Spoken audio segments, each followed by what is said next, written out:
শ্রীলঙ্কার বিপক্ষে one day series শেষ করে দেশে ফিরেছেন 4 ক্রিকেটার। ততক্ষণে হযরত শাহজালাল আন্তর্জাতিক বিমানবন্দরে গাড়িতে বসে আছেন স্পিড স্টার নাহিদ রানা। রানাকে দেখেই গাড়ি থামানোর জন্য অনুরোধ করেছেন উপস্থিত গণমাধ্যম কর্মীরা। কাজের কাজ কিছুই হয়নি।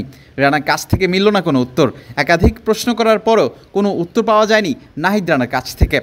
জবাবটা মিলবে কি করে? শ্রীলঙ্কার বিপক্ষে তো হতাশাজনক পারফরমেন্স উপহার দিয়েছে টাইগার ক্রিকেটাররা। একেবারে ব্যর্থতার বৃত্ত থেকে বের হতে পারেননি তাসকিন আহমেদ, নাহিদ রানারা।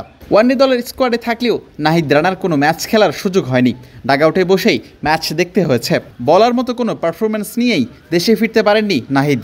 সাদা পোশাকেও ছিলেন দিশেহারা। এই তরুণ পেসারকে নিয়ে অনেক প্রত্যাশা ছিল। সেই প্রত্যাশার চাপ মেটাতে ব্যর্থ ছিলেন নাহিদ রানা। আরেকদিকে নাজমুল হোসেন শান্তর জন্য স্মরণীয় হয়ে থাকবে লঙ্কা সফর।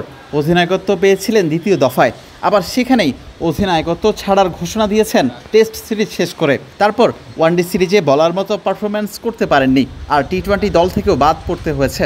ওয়ানডে থেকে ক্যাপ্টেন্সি যাওয়ার পর যেন ব্যাটিং ফর্মটাও হারিয়েছেন সাদা বলে। শান্ত নাহিদ রানার সঙ্গে দেশে ফিরেছেন পেসার হাসান মাহমুদ।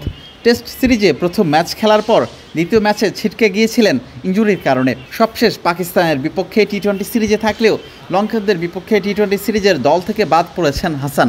দলের বাকি সতীর্থদের মতো তিনিও ফিরেছেন হতাশ হয়েই।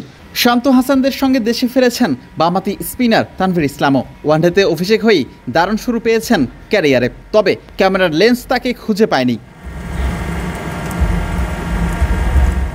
লঙ্কানদের বিপক্ষে টাইগাররা ওয়ানডে সিরিজ হেরেছে 2-1 ব্যবধানে।